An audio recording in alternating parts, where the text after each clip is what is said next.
Hi friends, welcome to my YouTube channel science for railways. మనం last time units and డైమెన్షన్స్ని మనం క్లియర్గా complete చేసుకున్నాం. దానికి సంబంధించి నేను టోటల్ 3 వీడియోస్ అప్లోడ్ చేశాను. ఎవరైతే చూడని వాళ్ళు ఉన్నారో వెళ్ళి ఆ వీడియోస్ని కంప్లీట్గా మీరు చూడండి. సో అక్కడ చాలా యూనిట్స్ నేను క్లియర్గా ఎక్స్ప్లెయిన్ చేశాను. ఈరోజు మనం మాస్, వాల్యూమ్ అండ్ డెన్సిటీ మాట్లాడుకుందాం. అండ్ లాస్ట్ టైం నేను ప్రెజర్ గురించి మాట్లాడుతూ ప్రెజర్ వెక్టర్ క్వాంటిటీ అన్నాను, కాదు, ఇట్స్ స్కేలర్ క్వాంటిటీ. సో దాన్ని కూడా నేను కరెక్షన్ చేసి కామెంట్ సెక్షన్లో రాశాను, చూడండి. అదేవిధంగా 75 అని చెప్పి ఒక పెద్ద వాల్యూకి నేను మ్యాగ్నిట్యూడ్ రాసినప్పుడు హడావుల్లో 12 అని రాశాను, అది 13, అది కూడా నేను కరెక్షన్ చేశాను. సో చాలామంది నేను పీడిఎఫ్ అడుగుతున్నారు. ఎవరైతే పీడిఎఫ్ అడుగుతున్నారో, పీడిఎఫ్ కావాలంటున్నారో వాళ్ళందరూ కూడా నా ఫోన్ నెంబర్ నేను టెలిగ్రామ్లో ఇస్తాను, ఓకేనా. టెలిగ్రామ్లో నేను ఇస్తాను, ఎందుకంటే ఈ పీడిఎఫ్ను కూడా నేను కూడా బయట థర్డ్ పార్టీ యాప్లోనూ ఎక్స్ప్లెయిన్ చేస్తున్నాను. ఆ యాప్ మొత్తంలో పీడిఎఫ్ని ఎక్స్పోర్ట్ చేయాలంటే వాళ్ళు కూడా మనీ అడుగుతున్నారు యాప్కి. సో నేను 30 రూపీస్ పీడిఎఫ్కి పెడుతున్నాను. సో ప్రతి చాప్టర్ అనమాట. So units and dimensions 30, next mass, volume, డెన్సిటీకి సంబంధించి అది కూడా 30 రూపీస్కి పెడతాను. ఎవరైతే నీడ్ కావాలనుకుంటున్నారో వాళ్ళందరూ కూడా 30 రూపీస్ పేమెంట్ చేస్తే తప్పనిసరిగా నేను వాళ్ళకి సెండ్ చేస్తాను, ఓకేనా. వాట్సాప్ నెంబర్ కూడా నేను ఇస్తాను, టెలిగ్రామ్లో తెలుసు కదా, చాలామందికి తెలియదు, నేను నెంబర్ కూడా ప్రొవైడ్ చేస్తాను. అలా అవసరమైన వాళ్ళకి నేను పీడిఎఫ్ని సెండ్ చేస్తాను, ఓకేనా. సో యాప్ కూడా నేను బై చేస్తేనే నాకు వచ్చేలాగా ఉంది. సో యాపిల్లో యాప్ కాబట్టి చాలా ఎక్కువ కాస్టే ఉండిద్ది, సో అది దృష్టిలో పెట్టుకోండి. అలా నేను పీడిఎఫ్ ప్రొవైడ్ చేస్తాను. పిక్చర్స్ అన్నీ ఉంటాయి. ఇప్పుడు మనం దీంట్లో మాట్లాడుకునే మాస్, వాల్యూమ్, డెన్సిటీలో రకరకాల పిక్చర్స్ ఉంటాయి. వాటన్నిటిని నేను సమీకరించి ఒక చోట పెట్టి మీకు క్లియర్గా ఎక్స్ప్లెయిన్ చేస్తాను. So it will be more useful అనమాట. మీరు వెళ్ళే ముందు ఎగ్జామ్స్కి ఆ పీడిఎఫ్ని రివిజన్ చేసుకున్నా చాలు, చాలా క్లియర్ కట్గా అర్థమైపోయింది. చాలా కంప్రైజ్ చేసి ఒక 40-50 మినిట్స్లో నేను వీడియో మాట్లాడుతున్నా కాబట్టి చాలా స్లైడ్స్ ప్రొవైడ్ చేస్తాను. సో మీకు యూస్ఫుల్గానే ఉండిద్ది. ఎవరైతే నీడెడో వాళ్ళకి నేను నెంబర్ ఇస్తాను కాబట్టి నేను ఆ నెంబర్కి మీరు ఆ పేమెంట్ చేస్తే నేను మీకు సెండ్ చేస్తాను, ఓకేనా. సో ఇక ఏమాత్రం కూడా ఆలస్యం చేయకుండా మన వీడియోలోకి వెళ్దాం. చాలామంది వీడియోస్ని చూస్తున్నారు, ఎక్కువ మంది లైక్ చేయట్లేదు. అందరూ కూడా మీరు లైక్ చేయండి. మీరు లైక్ చేస్తేనే వీడియోస్ అన్నీ కూడా నెక్స్ట్ వాళ్ళకి ఫార్వర్డ్ అవుతూ ఉంటాయి. నెక్స్ట్ మన సబ్స్క్రైబర్స్ అందరూ కూడా చూసే అవకాశం ఉండిద్ది. ఎవరైనా కొత్తగా చూసే వాళ్ళు ఉంటే వీడియోస్ని ఛానల్ సబ్స్క్రైబ్ చేసుకోండి, ఓకేనా. మాస్, వాల్యూమ్, డెన్సిటీ దీన్ని కూడా ఒక 3-4 వీడియోస్లో మాట్లాడుకుందాం. చాలా కాన్సెప్ట్స్ ఉంటాయి. ఇవన్నీ కూడా రాబోయే ఆర్ఆర్బి, ఎన్టీపీసీ, అదేవిధంగా గ్రూప్ డి అన్ని రైల్వే ఎగ్జామ్స్కి ఉపయోగపడతాయి. కాస్త ఏఎల్పి, సిబిటి 2 కాబట్టి నేను ఇన్డెప్త్గా డెరివేటివ్ మోడ్లో మాట్లాడుతూ ఉంటాను, కానీ కాన్సెప్ట్ ఈజ్ సేమ్. వీటిని అక్కడ కూడా నేను మళ్ళీ ఎక్స్ప్లెయిన్ చేస్తాను. సో ఇక్కడ మీరు వింటే అక్కడ మీకు ఇంకా ఈజీగా అర్థమయ్యే అవకాశం ఉంది కాబట్టి సో జాగ్రత్తగా వినండి. ప్రతి కాన్సెప్ట్ చాలా ఇంపార్టెంట్. ఫస్ట్గా మాస్, వాల్యూమ్, డెన్సిటీ ఈ 3 చాలా ఇంపార్టెంట్. ఈ మూడిటి కూడా రిలేషన్ ఏంటి? Density equal to mass by volume, M/V అనమాట. దీన్ని రో అనే లెటర్తో సూచిస్తూ ఉంటారు. ఇదిగోండి రో, ఇలా రైట్ అని రో అంటారు అనమాట. So rho equal to mass by volume, ఓకేనా. మాస్ బై వాల్యూమ్, మాస్ దేంట్లో కొలుస్తారు? కేజీస్లో, వాల్యూమ్ని మీటర్ క్యూబ్లో. So KG into metre inverse, ఇది ఎస్ఐ యూనిట్ అనమాట. అలా కాదు, ఒకవేళ సిజిఎస్లో అడిగాడు అనుకోండి, gram per centimetre cube, gram into A/m equal to 1/A/m కదా. కాబట్టి కింద ఉన్న సెంటీమీటర్ క్యూబ్ పైకి వెళ్ళిపోయి సెంటీమీటర్ మైనస్ అయింది అనమాట. సో సెంటీమీటర్స్ మైనస్ అయింది. So gram per centimetre cube ఏమో సిజిఎస్లో, ఎస్ఐ యూనిట్లో ఏమో కిలోగ్రామ్ పర్ మీటర్ క్యూబ్ అనమాట. అదే ఎంకేఎస్ కూడా గుర్తుపెట్టుకోండి, ఓకేనా. నెక్స్ట్ కొన్నిసార్లు ఎగ్జామ్స్లో మనల్ని ఏం చేస్తూ ఉంటాడంటే ఈ 9.6 గ్రామ్ పర్ సెంటీమీటర్ క్యూబ్ని ఎస్ఐ యూనిట్లోకి మార్చు అంటాడు. ఇలా యూనిట్స్ కన్వర్షన్ అనమాట. దీన్ని యూనిట్స్ కన్వర్షన్ అని కూడా మనం పిలుస్తూ ఉంటాం. ఉదాహరణకి ఇదిగోండి, ఇక్కడ గ్రామ్స్ ఇచ్చాడు, ఇక్కడ సెంటీమీటర్ క్యూబ్ ఇచ్చాడు. మనకేం కావాలి? కిలోగ్రామ్ పర్ మీటర్ క్యూబ్లో కావాలి. ఎలా మార్చాలో చూడండి. ఏదైనా ఇలాగే మార్చాలి. ఒక ఎగ్జాంపుల్ నేర్పిస్తే మీకు బాగా గుర్తుండిద్ది. ఇదిగోండి 1 kg ఈక్వల్ టు 1000 గ్రామ్స్. అప్పుడు 1 గ్రామ్ ఈక్వల్ టు 1/1000 kgs. అప్పుడు 1 గ్రామ్ ఈక్వల్ టు 10⁻³ kgs అనమాట. అంటే ఒక గ్రామ్ ప్లేస్లో ఏం పెట్టచ్చు? 10⁻³ kgs పెట్టచ్చు. అలాగా 1 మీటర్ ఈక్వల్ టు 100 సెంటీమీటర్స్. అప్పుడు 1 సెంటీమీటర్ ఈక్వల్ టు 1/100 మీటర్స్ అనమాట.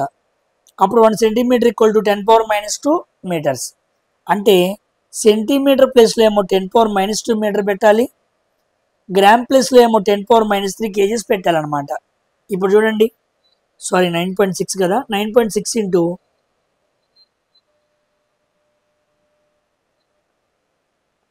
9.6 ఇంటూ గ్రామ్ ప్లేస్లో ఏం పెట్టాను, 10⁻³ kgs అనమాట. నెక్స్ట్ సెంటీమీటర్ ప్లేస్లో ఇదిగోండి 10⁻²3 అనమాట. ఎందుకంటే క్యూబ్ అన్నాడు కదా, కాబట్టి 10⁻³ క్యూబ్ రాసుకోవాలి. అప్పుడు పైన 10⁻³ వచ్చింది, కింద 10⁻6 a⁻m/a⁻n పైకి వెళ్తే -6 + 6 అయ్యింది. అంటే పైన ఎంత వచ్చింది, 10⁻³ వచ్చింది అనమాట. So 9.6 into 10⁻³ kgs metre inverse అనమాట. So 9600 into KG into metre cube inverse. ఇదనమాట వచ్చే ఆన్సర్ మనకి. ఇలా మీరు కన్వర్షన్ చేయాలి. అర్థమైందిగా? ఎందుకు గ్రామ్ అడిగాడు చిన్నది, అప్పుడు మనం దేంట్లో మార్చాలి, పెద్ద దాంట్లో మార్చాలి కేజీస్. చిన్నదాన్ని పెద్ద దాంట్లో కడితే బై చేయాలని మాట్లాడుకున్నాం కదా. సో బై చేసామనుకోండి 1/1000, పైకి వెళ్తే 10⁻³ కదా. నెక్స్ట్ సెంటీమీటర్ క్యూబ్, చిన్నదాన్ని పెద్ద దాంట్లో మార్చాలి. అప్పుడు సెంటీమీటర్స్ని మీటర్స్లో మార్చాలంటే /100, అప్పుడు 10⁻² కదా. ఇదిగోండి 3 ఉంటాయి కాబట్టి క్యూబ్ అనమాట. ఎందుకు, volume equal to length into breadth into height కదా. ఈ సెంటీమీటర్ ఈ సెంటీమీటర్ ఈ సెంటీమీటర్, కాబట్టి పైన క్యూబ్ వేయాలన్నమాట. ఓకేనా? ఎలా మార్చాలో అర్థమైంది కదా. ఇలాంటి కన్వర్షన్స్ అనేవి ఎగ్జామ్స్లో బాగా అడుగుతూ ఉంటాడు, మీరు జాగ్రత్తగా నేర్చుకోవాలి. ఓకేనా? కమింగ్ టు ఫస్ట్, ఈరోజు మన డెన్సిటీ గురించి మాట్లాడుకుందాం. మెల్లిమెల్లిగా వాల్యూమ్, దాంట్లో మళ్ళీగా మాస్, అవన్నీ కూడా కవర్ అవుతూ ఉంటాయి. జాగ్రత్తగా గమనించండి. ఫస్ట్గా ఫోర్స్ వాజ్ డెన్సిటీ అనమాట. అసలు డెన్సిటీకి ఫోర్స్కి రిలేషన్ ఏందో మాట్లాడుకుందాం. ఇదిగోండి, force equal to mass into acceleration, formula తెలుసు. Density equal to mass by volume.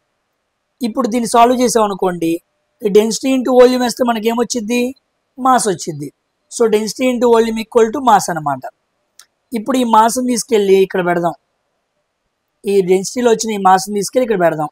So force equal to density into volume. Mass ప్లేస్లో ఏం రాశాను నేను, ఇదిగోండి మాస్ ప్లేస్లో డెన్సిటీ ఇంటూ వాల్యూమ్ రాశాను.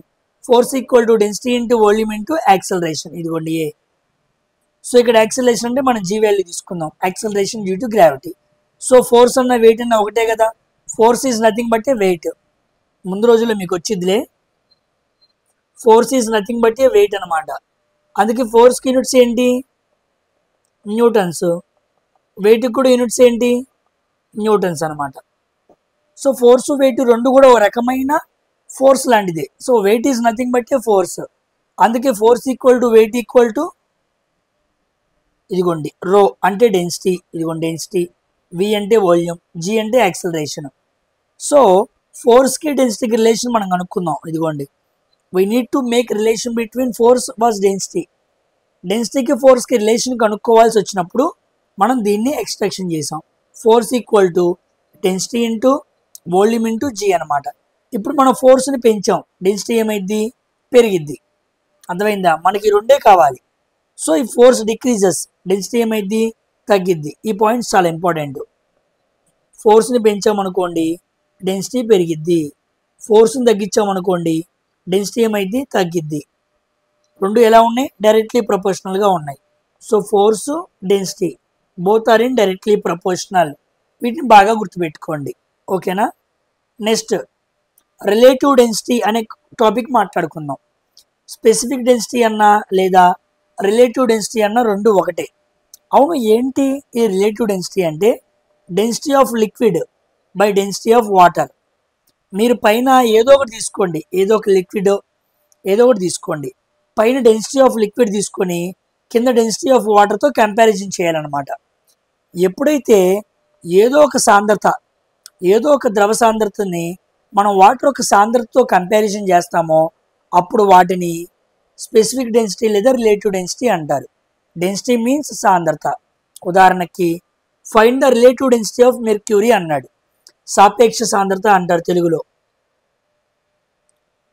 చాలా మంది తెలుగు వాళ్ళు అడుగుతున్నారు కాబట్టి పదం నేర్చుకోమని రాస్తున్నా, సాపేక్ష సాంద్రత. ఓకేనా. సో రిలేటివ్ డెన్సిటీ అంటే అర్థం ఏంటంటే ఇదిగోండి, రిలేటివ్ డెన్సిటీ ఆఫ్ మెర్క్యూరీ అంటే ఏంటని అడిగాడు.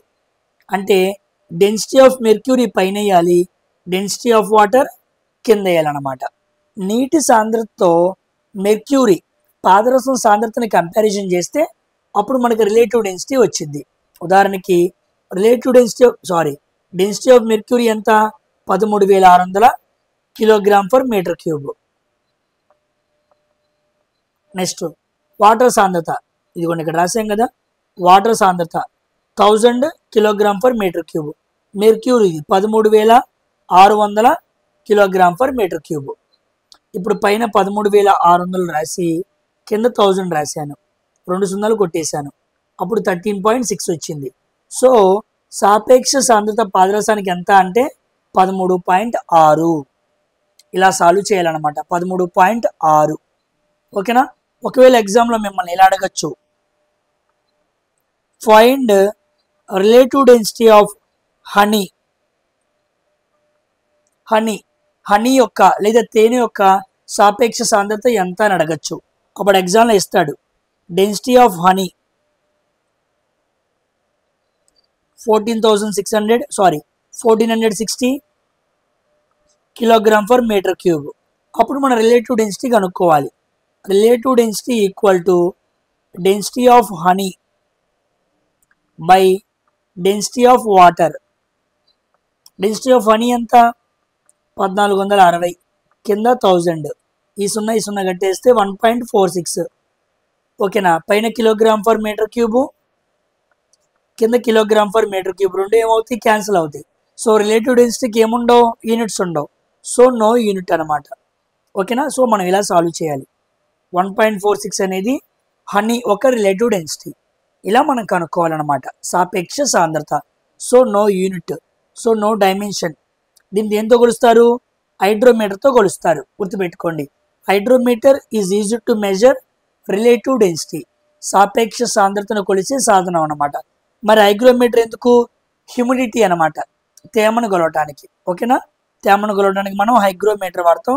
ఇది హైగ్రో రెండు కన్ఫ్యూజ్ అవ్వకూడదు. ఇక్కడేమో డ్రో ఉండిద్ది, ఇక్కడేమో గ్రో ఉండిద్ది అనమాట. ఓకేనా. So specific density or relative density, ఇది చాలా important concept. Coming to another concept, ఇదిగోండి, గ్రావిటేషన్ వాజ్ డెన్సిటీ. ఇప్పుడు గురుత్వాకర్షణకి డెన్సిటీకి మధ్య రిలేషన్ మాట్లాడుకుందాం. ఓకేనా. ఫస్ట్ డెన్సిటీ అంటే ఇదిగోండి రో, మాస్ బై వాల్యూమ్, రో ఎం బై, ఇక్కడ వాల్యూమ్ రాయాలి. వాల్యూమ్ రావడానికి మనం గ్రావిటేషన్ గురించి మాట్లాడుకుంటున్నాం కదా. గ్రావిటేషన్ అంటే ఏంటి? ఎర్తే కదా. ఇదిగోండి ఎర్త్కి ఎం అంటే ఏంటి? మాస్ అనమాట, ఎర్త్ మాస్. ఆర్ అంటే ఏంటి? ఎర్త్ రేడియస్ అనమాట. సో మనం భూమిని తీసుకొని భూమి గురుత్వాకర్షణ మనం లెక్కేసామనుకోండి, ఇదిగోండి భూమి గురుత్వాకర్షణ ఫార్ములా ఏంటి? Small g equal to capital G into m by r square. ఎం అంటే mass of the earth, r అంటే రేడియస్ ఆఫ్ ది ఎర్త్. ఓకేనా. ఇప్పుడు ఇంతవరకు ఈ ఫార్ములాను గుర్తుపెట్టుకోండి. ఇప్పుడు ఇక్కడ రాండి, రో equal to mass by volume. ఇప్పుడు వాల్యూమ్ కావాలి.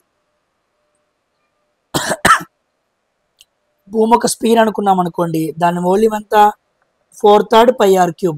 మనం మెన్సురేషన్లో చదువుకుంటాం కదా, volume of sphere 4/3 πr³. So ఇక్కడ 4/3 πr³ రాశాను. ఇదిగోండి 4/3 πr³, వాల్యూమ్ ప్లేస్లో వాల్యూమ్ రాశాను. ఇప్పుడు మాస్ ఈక్వల్ టు ఈ రెండింటిని మల్టిప్లై చేయాలి, డెన్సిటీ ఇంటూ వాల్యూమ్ అనమాట. ఇదిగోండి వాల్యూమ్ అంటే 4/3 πr³. So mass equal to density into volume కనుక్కున్నాను. ఇప్పుడు ఈ మాస్ని తీసుకెళ్ళి ఎక్కడ పెట్టాలి? ఈ ఎం ప్లేస్లో పెట్టాలి. సో మాస్ ఆఫ్ ది ఎర్త్ ప్లేస్లో ఈ మాస్ని పెట్టాలి. చూడండి, small g equal to capital G into rho, m ప్లేస్లో rho into 4/3 πr³ by r square. Just ఎమ్మని తీసుకొచ్చి దీంట్లో ఇన్సర్ట్ చేశాను అనమాట. అప్పుడు పైన 3 ఆర్లు కింద 2 ఆర్లో 2 ఆర్లు క్యాన్సిల్ అయిపోయి ఒక ఆర్ మిగిలిద్ది అనమాట. So G equal to 4/3 pi into R into G into rho. R అంటే రేడియస్, జీ అంటే universal gravitational constant, next rho అంటే డెన్సిటీ. అంటే ఇక్కడ నాకు కావాల్సిన విషయం ఏంటంటే ఇదే కావాలి. ఇదిగోండి ఇక్కడ జీ, ఇదిగోండి ఇక్కడేమో రో. అంటే ఎప్పుడైతే గ్రావిటేషన్ పెరిగిద్దో, స్మాల్ జీ వాల్యూ పెరిగిద్దో, డెన్సిటీ ఏమైద్ది? పెరిగిద్ది. So small g is directly proportional to density అనమాట. So acceleration due to gravity due to acceleration, త్వరణం ద్వారా వచ్చిన ఈ గుర్తు త్వరణం అనేది డైరెక్ట్లీ ప్రపోర్షనల్ టు ఎలా ఉండిద్ది అంటే సాంద్రతకి ఎలా ఉండిద్ది? డైరెక్ట్లీ ప్రపోర్షనల్గా ఉండిద్ది. లైక్ ఫోర్స్ అనమాట. ఇందాక మనం చదువుకున్నప్పుడు చూడండి, ఇక్కడ ఫోర్స్ డెన్సిటీ రెండు ఎలా ఉన్నాయి? Force directly proportional to density. అలాగా ఇక్కడ చూడండి, గ్రావిటీ కూడా డైరెక్ట్లీ ప్రపోర్షనల్ టు డెన్సిటీ. అంటే ఫోర్స్ని పెంచినా గ్రావిటేషన్ పెంచినా డెన్సిటీ కూడా ఏమైద్ది? పెరిగిద్ది అనే కాన్సెప్ట్ మనం నేర్చుకోవాలన్నమాట. వీటి మీద క్వశ్చన్లు అడుగుతాడు. If gravitation increases what will happen to density, if gravity decreases what will happen to density. అలా రకరకాలుగా క్వశ్చన్స్ని అడిగే అవకాశం ఉంది. ఓకేనా? అర్థమైందా? క్లారిటీ వచ్చింది కదా? Coming to next one. ఇదిగోండి, ఇప్పుడు డెన్సిటీ అండ్ విస్కాసిటీ మాట్లాడుకుందాం. చాలా ఇంపార్టెంట్. మరి ముఖ్యంగా ఈ విస్కాసిటీ చాలా ఇంపార్టెంట్. ఎగ్జామ్స్లో బాగా అడుగుతున్నాడు దీని గురించి, గమనించండి. విస్కాసిటీ అంటే మన భాషలో చెప్పాలనుకోండి, చిక్కదనం అనుకోండి. చిక్కదనం ఉదాహరణకి ఒక వాటర్ని తీసుకోండి, ఒక హనీని తీసుకోండి, తేనె. మీరు వాటర్ని ఒక పైన బల్లపరుపు లాంటి ప్రాంతం నుంచి ఫ్లో చేశారనుకోండి, వాటర్ అనేది చాలా ఫాస్ట్గా ఫ్లో అయ్యిద్ది. కానీ ఒక హనీని ప్రవహింపజేశారనుకోండి, ఒక వాలు ప్రాంతం నుంచి హనీని వదిలితే అది వాటర్ పడినంత స్పీడ్గా పడదు. అలా పడకపోవటానికి కారణం హనీకి విస్కాసిటీ ఎక్కువ. ఐ మీన్ విస్కస్ ఫోర్స్ అనేది ఎక్కువ అన్నమాట. సో ఆ విస్కాసిటీ గురించే ఈరోజు మనం మాట్లాడుకుంటాం. ఓకేనా? ఫస్ట్ అసలు ఈ విస్కాసిటీ అనేది వేటికి ఉండిద్ది అంటే సాలిడ్స్కి ఉండదు. ఓకేనా? చిక్కదనం సాలిడ్స్కి అనేది ఉండదు. రాయి బాగా చిక్కగా ఉంది అని మనం అనం. అర్థమైందా? కానీ టీ కానీ పాలు కానీ గ్యాస్ కానీ, సో మనం కెపాసిటీ టు ఫ్లో అవటానికి వేటికైతే కెపాసిటీ ఉండిద్దో వాటిని మనం ఫ్లూయిడ్స్ అంటాం. ఉదాహరణకి లిక్విడ్స్, గ్యాసెస్. కాబట్టి ఫ్లూయిడ్స్కి విస్కాసిటీ అనే ప్రాపర్టీ వర్క్ అయ్యిద్ది. దేనికి వర్క్ అవ్వదు? సాలిడ్స్కి వర్క్ అవ్వదు. గుర్తుపెట్టుకోండి. So solids don't have a property called viscosity, but fluids have property called viscosity. Liquids, gases. లిక్విడ్స్లో హనీ అండ్ వాటర్, వీటిని మనం తీసుకుంటాం. గ్యాసెస్కి రెండింటికి ఉండిద్ది అనమాట. అసలు విస్కాసిటీ అంటే అర్థం ఏంటి? Fluid resistance of a fluid to flow అనమాట. ఏం అర్థం కాలేదు కదా? ఒక ద్రవం అనేది తాను ఉన్న పొజిషన్ నుంచి వేరే పొజిషన్లోనికి వెళ్తానికి ఇష్టపడదు. ఇట్ ఆల్వేస్ రెసిస్టెన్స్ అంటే వెళ్ళటానికి ఇష్టం లేదనమాట. It's resist to change its position. విస్కాసిటీని కూడా ఒక భాషలో ఎలా చెప్పచ్చు అంటే ఇనర్షియా అని చెప్పచ్చు, ఒక విధానంలో. ఎందుకంటే ఇనర్షియా అంటే అర్థం ఏంటి? అది కూడా అంతే. ఒక పొజిషన్ నుంచి ఇంకో పొజిషన్కి వెళ్తానికి ఇష్టం ఉండదు. ఆ ప్రాపర్టీనే ఇనర్షియా అంటాం. అలాగా ఒక తేనె తీసుకోండి. తేనె ఎక్కడైతే వేసామో అక్కడే ఉండటానికి ఇష్టపడుద్ది, కానీ వాలు ప్రాంతంలో వేసిన కిందకి దిగటానికి ఇష్టపడదు. దాన్ని విస్కాసిటీ అంటారు. అలా రాకుండా ఉండటానికి విస్కస్ ఫోర్స్ అనేది అర్థం అనమాట. విస్కస్ ఫోర్స్ అనేది కారణం. ఆ ప్రాపర్టీని విస్కాసిటీ అంటారు. So it's resistance of a fluid to flow అవటానికి ఇష్టపడని దాన్ని విస్కాసిటీ అంటారు. మ్యాథమెటికల్గా చెప్పాలనుకోండి, it is the ratio of stress to the velocity gradient. It is the ratio of stress to the velocity gradient. పైన స్ట్రెస్ రాసి కింద ఏం రాయాలి? వెలాసిటీ గ్రేడియంట్ అని రాయాలి. ఇదిగోండి, it is represented by Greek letter eta. ఎప్పుడైనా విస్కాసిటీని మనం ఈటా అనే లెటర్తో సూచిస్తాం అన్నమాట. ఇదిగోండి ఈటీఏ, ఈటా అని చూపిస్తాం. ఇప్పుడు చూడండి, ఎన్ ఈటా ఈక్వల్ టు స్ట్రెస్ అంటే ఏంటి, ఫోర్స్ బై ఏరియా. ఓకేనా, మరి వెలాసిటీ గ్రేడియంట్ అన్నాడు కదా, ఇదిగోండి వెలాసిటీ గ్రేడియంట్. అవును, వెలాసిటీ గ్రేడియంట్ అంటే అర్థం ఏంటి, ఏమో కాదు, change in velocity by change in distance. వెలాసిటీలో ఎంత చేంజ్ వచ్చింది, ఎంత డిస్టెన్స్లో వచ్చింది, దాన్నే వెలాసిటీ గ్రేడియంట్ అంటారు. ఓకేనా, సో గ్రేడియంట్ అంటే ఏంటో కాదు, దేనైనా వస్తువుని కింద డిస్టెన్స్తో కంపారిజన్ చేసామనుకోండి, దాన్ని గ్రేడియంట్ అంటారు.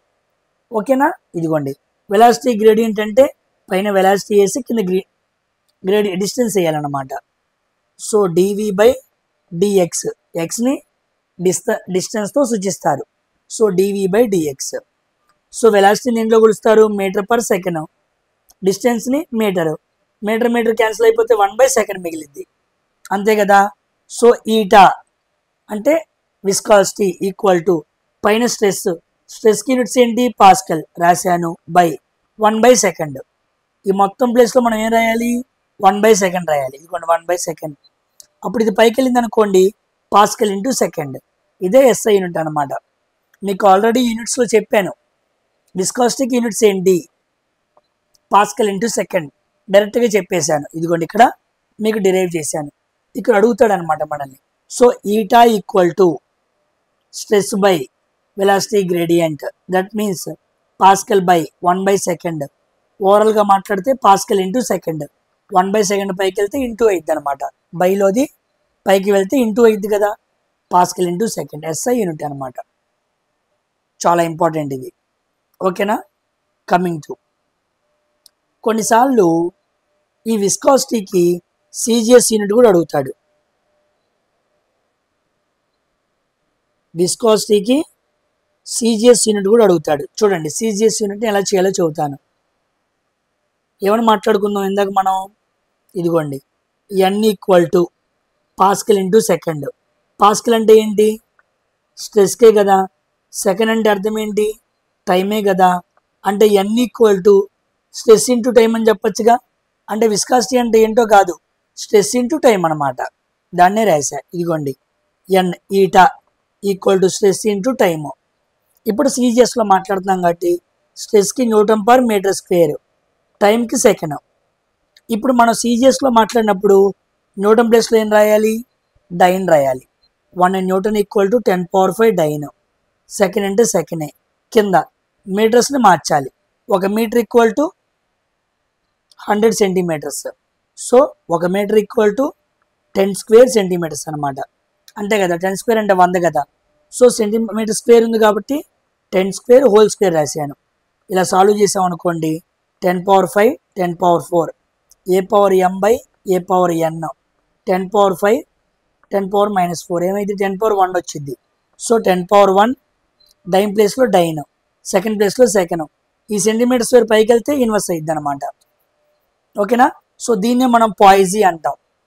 అంటే dyne into second into centimetre squares, inverse square అనమాట. దీన్ని మనం ఏమని పిలవాలి, పాయిజీ అని పిలవాలి. చాలామంది విస్కాసిటీకి యూనిట్స్ ఏంటంటే పాయిజీ అంటారు, అది సిజిఎస్ యూనిట్ అనమాట. ఓకేనా, ఈ రెండు గుర్తుపెట్టుకోండి. ఎస్ఐ యూనిట్ ఏంటంటే pascal into second, CGS unit ఏంటంటే పాయిజీ. ఓకేనా, పాయిజీ. ఇదిగోండి పాయిజిల్లే అనే సైంటిస్ట్ ఆధారంగా ఈ యూనిట్ వచ్చిందనమాట, పాయిజీ అని. పాయిజీ ఎంత అని అడిగాడు, dyne into second into centimetre square inverse అని మనం చెప్పాలి. ఓకేనా, ఇదిగోండి ఇది కూడా గుర్తుపెట్టుకోండి. 10 poise equal to 1 pascal into second. 10 పాయిజీలు అంటే 1 పాస్కల్ ఇంటూ సెకండ్ అనమాట. సో విస్కాసిటీకి సంబంధించి ఎస్ఐ యూనిట్ మాట్లాడుకుందాం, సిజిఎస్ యూనిట్ మాట్లాడుకుందాం. విస్కాసిటీ మీద ఒక ఐడియా వచ్చింది కదా, చిక్కదనం అన్నమాట. ఇప్పుడు విస్కాసిటీకి డెన్సిటీకి రిలేషన్ మాట్లాడుకుందాం. జాగ్రత్తగా వినండి, నేను చూపించిందే చూడండి, లేకపోతే కన్ఫ్యూజ్ అవుతారు. ఓకేనా, ఇది అర్థమైనట్టే ఉండిద్ది కానీ అర్థం కాదు. ఓకేనా, చాలా జాగ్రత్తగా నేర్చుకోవాలన్నమాట ప్రతి కాన్సెప్ట్. నేనంతా రాశాను కాబట్టి మీకు చిన్న వీడియోలాగా ఉండొచ్చు, కానీ ఇది లార్జ్ కాన్సెప్ట్ అనమాట. ఓకేనా, బయట నేను ఇదే క్లాసెస్ చెప్పినప్పుడు 2-3 రోజులు చెబుతాను దీన్ని బయట క్లాసెస్. నేను బయట కూడా కోచింగ్ సెంటర్స్లో చెబుతూ ఉంటాను, అక్కడ చెప్పేటప్పుడు దీన్ని 2-3 రోజులు చెబుతాను. కానీ మీకు మొత్తం రాశాను కాబట్టి మీకు ఈజీగా ఒక ½ అన్ అవర్లో అయిపోయింది. ఓకేనా, చూడండి. ఇప్పుడు లిక్విడ్స్కి ఉండే ఫోర్స్ని విస్కస్ ఫోర్స్ అంటారు. విస్కస్ ఫోర్స్ ఉందనుకోండి, లిక్విడ్ మెల్లిగా ఫ్లో అయ్యిద్ది. గ్యాస్ కూడా కొన్నిసార్లు మెల్లిగా ఫ్లో అయ్యిద్ది, దాన్ని డ్రాగ్ ఫోర్స్ అంటారు.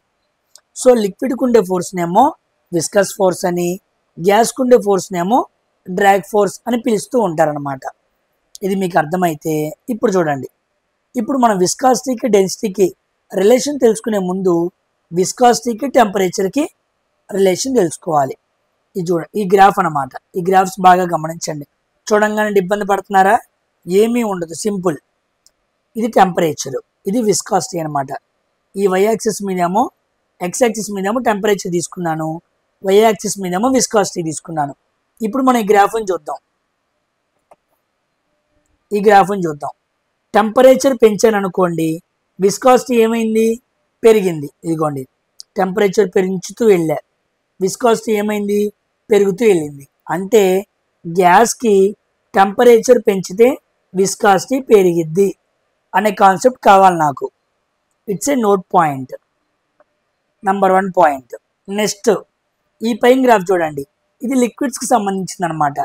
టెంపరేచర్ పెంచాను అనుకోండి, ఇదిగోండి టెంపరేచర్ పెంచుకుంటూ వెళ్ళా, అప్పుడు విస్కాసిటీ ఏమైంది? తగ్గింది.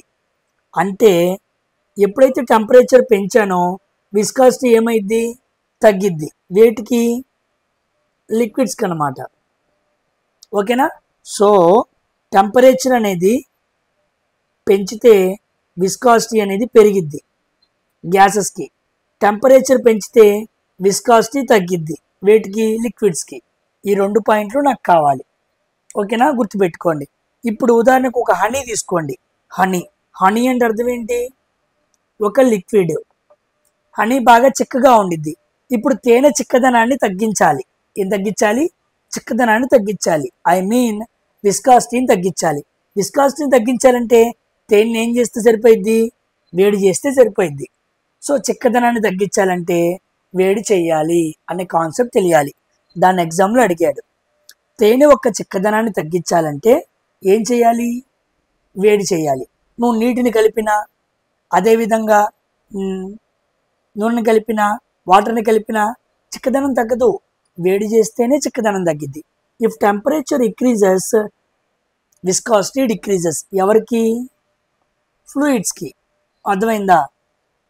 హనీ కూడా ఒక ఎగ్జాంపుల్ కాబట్టి లిక్విడ్స్లో మాట్లాడాను. అదే టెంపరేచర్ పెంచామనుకోండి, విస్కాసిటీ పెరిగిద్ది. ఎవరికి? గ్యాసెస్కి. అడుగుతూ ఉంటాడు, టెంపరేచర్ పెంచాను, HO2 విస్కాసిటీ ఏమైద్ది అంటాడు. HO2 ఒక గ్యాస్ కాబట్టి విస్కాసిటీ ఏమైద్ది? పెరిగిద్ది అని మనం ఆన్సర్ చేయాలన్నమాట. అది గుర్తుపెట్టుకోండి. ఇప్పుడు రండి, ఇప్పుడు ఈ పాయింట్ని చూడండి. మీకు పాయింట్ అక్కర్లేదు, కన్ఫ్యూజ్ అవుతారు. ఈ పాయింట్ని చూడండి. ఇప్పుడు విస్కాసిటీ పెంచాననుకోండి, డెన్సిటీ కూడా పెరిగిద్ది అనమాట. ఓకేనా, సో విస్కాసిటీని నేను పెంచితే, జాగ్రత్తగా గమనించండి, కంక్లూజన్ ఇస్తున్నా ఇక్కడ మీకు. విస్కాసిటీని పెంచితే నా డెన్సిటీ కూడా పెరుగుతుంది అనమాట. ఈ 2 పాయింట్స్ చాలా ఇంపార్టెంట్. మనం ఇప్పటివరకు డెన్సిటీ గురించి మాట్లాడుకున్నాం కదా. డెన్సిటీకి ఫోర్స్కి రిలేషన్ చూసాం, డెన్సిటీకి గ్రావిటేషన్తో రిలేషన్ చూసాం, డెన్సిటీకి విస్కస్తో రిలేషన్ చూసాం. 3 ఎలా ఉన్నాయి? డెన్సిటీ పెంచినా ఫోర్స్ పెరిగిద్ది, గ్రావిటేషన్ పెంచినా డెన్సిటీ పెరిగిద్ది, విస్కస్ పెంచినా డెన్సిటీ ఏమవుతుంది? పెరుగుతుంది. అంటే 3 కూడా ఎలా ఉన్నాయి? డైరెక్ట్లీ ప్రొపోర్షనల్గా ఉన్నాయి. నాకు ఇది కావాలి, చాలా ఇంపార్టెంట్, ఎగ్జామ్స్లో బాగా అడుగుతాడు. So density is directly proportional to force, gravitation and viscosity. ఆ పాయింట్స్ నాకు కావాలి. ఇప్పుడు చూడండి, ఇదిగోండి లిక్విడ్స్, గ్యాసెస్ రెండింటిని వేరు చేశా. టెంపరేచర్ పెంచాను అనుకోండి, విస్కాసిటీ అనేది తగ్గిద్ది వేటికి లిక్విడ్స్కి. నెక్స్ట్ ప్రెషర్ పెంచాను అనుకోండి విస్కాసిటీ పెరిగిద్ది వేటికి లిక్విడ్స్కి. సో టెంపరేచర్కి విస్కాసిటీకి ఏమో ఇన్వర్స్లీ ప్రపోర్షనల్ రిలేషన్ ఉంది, టెంపరేచర్కి ప్రెషర్కి ఏమో ప్రపోర్షనాలిటీ రియాక్షన్ ఉంది. ఓకేనా. సో ప్రెషర్ పెంచితే విస్కాసిటీ పెరిగిద్ది, టెంపరేచర్ పెంచితే విస్కాసిటీ తగ్గిద్ది. డాట్. చాలు ఇంతవరకు లిక్విడ్స్కి బాగా గుర్తుపెట్టుకోండి. ఇప్పుడు గ్యాసెస్కి వద్దాం. టెంపరేచర్ పెంచితే విస్కాసిటీ పెరిగిద్ది, సో ప్రపోర్షనాలిటీ ఉంది. నెక్స్ట్ ప్రెషర్ పెంచిన డెన్సిటీ పెంచిన విస్కాసిటీతో సంబంధం ఉండదు, because viscosity is independent of pressure and density. వేటికి గ్యాసెస్కి. అంటే గ్యాస్ యొక్క డెన్సిటీ అదేవిధంగా గ్యాస్ యొక్క ప్రెషర్ ఈ రెండు కూడా విస్కాసిటీకి దానికి సంబంధం ఉండదు అనమాట. ఓకేనా, పాయింట్ అర్థమైందా? కాబట్టి టెంపరేచర్ పెంచితే విస్కాసిటీ పెరిగిద్ది గ్యాసెస్కి, కానీ ప్రెషర్ని పెంచిన డెన్సిటీని పెంచిన విస్కాసిటీకి సంబంధం ఉండదు. దేనికి? గ్యాసెస్కి అనమాట. సో ఈ మూడు రిలేషన్స్ మనం గుర్తుపెట్టుకోండి. డెన్సిటీకి సంబంధించి ఈ విషయాలు చాలా ఇంపార్టెంట్. ఓకేనా, మిగిలిన టాపిక్ నెక్స్ట్ వీడియోలో మాట్లాడుకుందాం. ఇప్పటికే డోస్ పెరిగిపోయి ఉండిద్ది, ఇది అర్థమైనట్టే ఉండిద్ది, అర్థం కాదు. ఇక ముందు ముందు చాలా వస్తాయి, అంతా ప్రాబ్లమేటిక్గా కనపడుతూ ఉండిద్ది, అంత డెరివేటివ్ ఫామ్లో కనపడుతూ ఉండిద్ది. కానీ మీరు అర్థం చేసుకుంటే దాని వెనకాల మంచి కాన్సెప్ట్ ఉండిద్ది.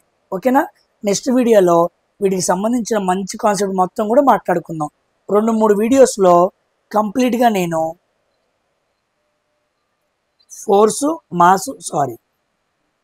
మాస్ వాల్యూమ్ డెన్సిటీ ఈ మూడింటిని పూర్తి చేస్తాను. ఓకేనా, మరొక వీడియోతో మరొకసారి కలుద్దాం. Until then, thank you very much for watching video. Don't forget to subscribe.